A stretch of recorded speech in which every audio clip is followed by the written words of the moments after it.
Nobody wants to say this out loud. But if you have lived long enough, if you have paid attention to the people around you, the relationships that worked and the ones that did not, the women who built lasting partnerships and the ones who kept finding themselves alone despite having every surface quality that should have made finding love easy, you have probably noticed something. Something that contradicts almost everything we are told about beauty and relationships and how attraction is supposed to work. The most beautiful women are not always the most loved women. The women with the perfect faces and the perfect bodies and the long line of men wanting their attention are not always the ones who end up in stable, committed, lasting relationships.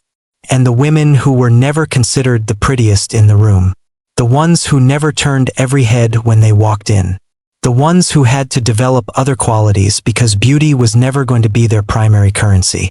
Those women are often the ones sitting comfortably in the kind of relationships that actually last.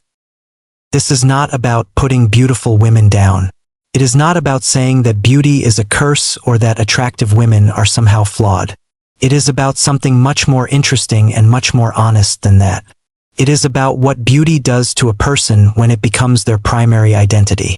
And what happens to relationships when they are built on a foundation that was always going to change. Because beauty changes, every single time, without exception, and what you built underneath the beauty is what determines everything that comes after. First reason, beauty becomes a replacement for development. When a girl grows up being told she is beautiful, when doors open for her easily, when attention comes without effort, when people treat her well simply because of how she looks, she receives a very specific and very misleading message from the world. The message is that she is enough exactly as she is, that she does not need to develop anything further, that the beauty is sufficient. And for a long time, it seems like the message is right, because the world treats beautiful people better. Studies consistently show this. Beautiful people get more opportunities, more forgiveness, more benefit of the doubt, more attention, more kindness from strangers, more of almost everything. And when the world keeps rewarding you for something you did nothing to earn, it is very easy to stop investing in the things that require actual effort. So some beautiful women never develop deep emotional intelligence, never learn how to handle conflict without using their beauty as a weapon or a shield, never learn how to show up for someone consistently when there is nothing glamorous about the moment, never learn how to be genuinely interesting, genuinely kind, genuinely supportive, in the quiet, unglamorous, nobody is watching moments that relationships are actually made of. And then the beauty changes, as it always does, as it does for every single person on the planet. And what is left underneath is what the relationship was always going to have to survive on. And if not enough was built underneath, the relationship does not survive. The woman who was never considered beautiful had no choice but to develop those things. She had to learn to be interesting because nobody was staying for her face. She had to learn to be kind and consistent and emotionally intelligent because those were the things that made people want to stay. She had to build a self that was worth choosing independently of how she looked. And that self, that genuinely developed, deeply invested in self, is what makes a relationship last. Second reason, beautiful women often attract the wrong kind of attention.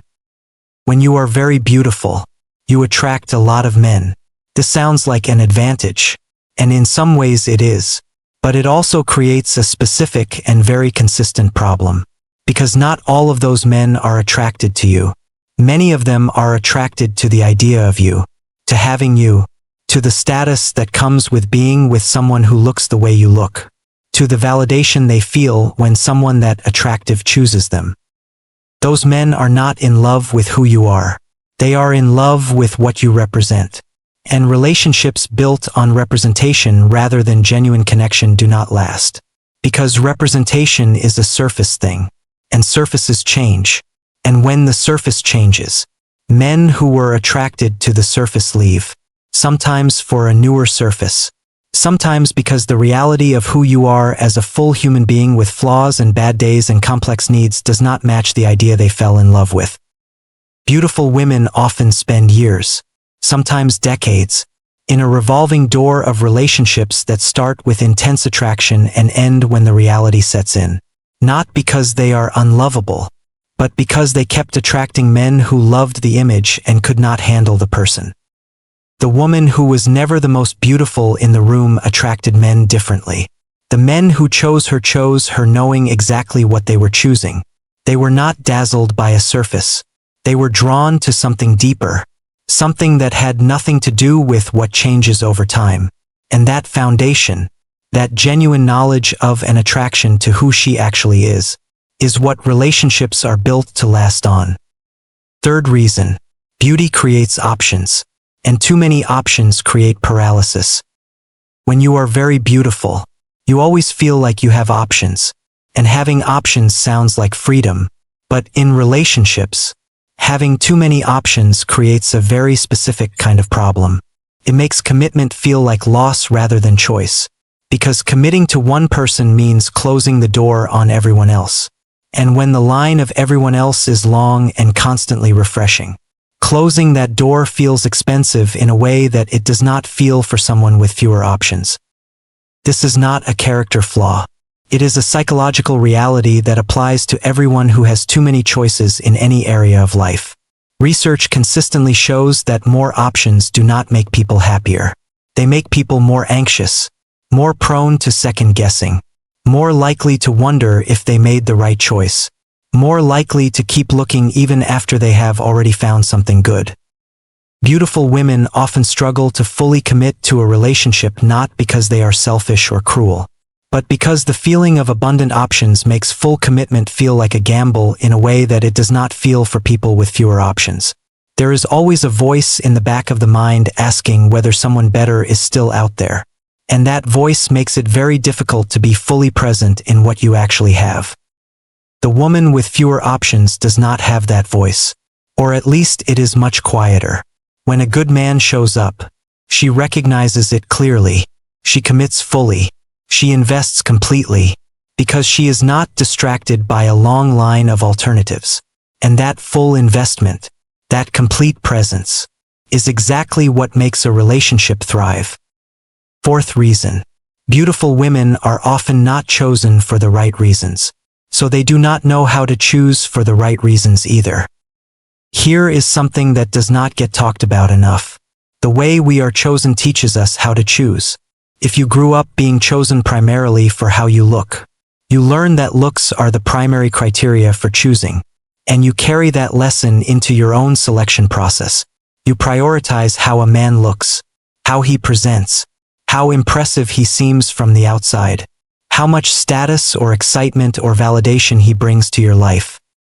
And those things are not entirely irrelevant, but they are not the things that make a relationship work over time. The things that make a relationship work over time are much quieter and much less glamorous. Consistency, emotional availability, genuine kindness, shared values, the ability to handle conflict without destroying each other.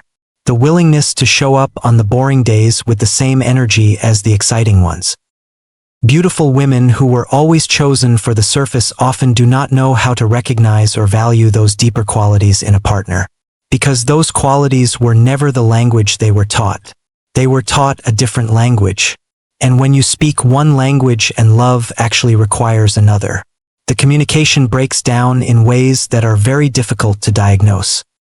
The woman who was never chosen for her looks learned a different set of criteria. She learned to pay attention to how a man actually treated her, how consistent he was, how he showed up when things were hard, how he made her feel about herself in quiet, ordinary moments. And those criteria, when applied consistently, lead to much better choices, and better choices lead to better relationships. And better relationships lead to the kind of lasting commitment that everyone says they want but not everyone knows how to build.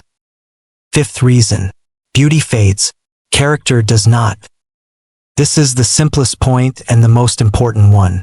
Everything built on beauty alone is built on something temporary. Because beauty is temporary. For every person, without exception, the face changes, the body changes. The things that turned heads at 20 look different at 40 and different again at 60. This is not a tragedy. It is just reality. The reality of being human and alive and subject to time like everything else. A marriage built primarily on physical attraction hits a wall the moment that attraction shifts. Because the attraction was never rooted in something that could grow. It was rooted in something that was always going to diminish. And when it diminishes without something deeper underneath it, the relationship has nothing left to stand on. A marriage built on character, on genuine compatibility, on shared values and mutual respect and real friendship and the kind of love that sees a person fully and chooses them anyway. That marriage has something underneath it that does not diminish, that actually grows over time, that gets stronger the longer it lasts because it is rooted in something real.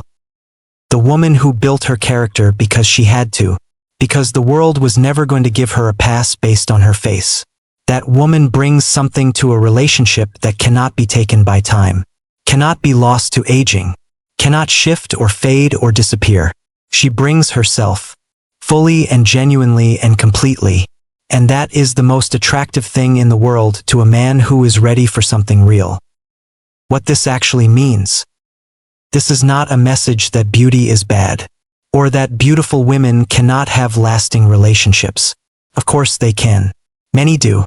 The ones who do are almost always the ones who did not let their beauty become a substitute for development, who built character and emotional intelligence and genuine depth alongside their physical gifts, who learned to choose partners for real reasons rather than surface ones, who committed fully rather than keeping one eye on the door.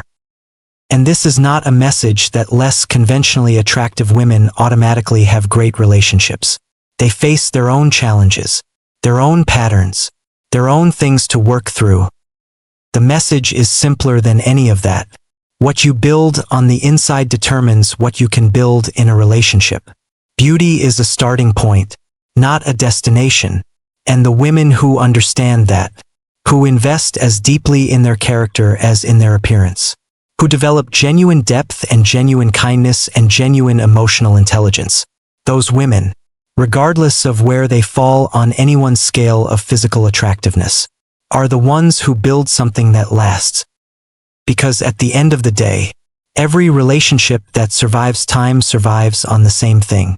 Not beauty, not excitement, not attraction in the surface sense, but genuine love between two genuinely developed people who chose each other with open eyes and keep choosing each other every single day. That is what lasts. That is what everyone actually wants. And that is available to every woman, beautiful or not, who is willing to build it from the inside out. I run on subscribers, not batteries. If this gave you something real, that button costs you nothing and it means everything.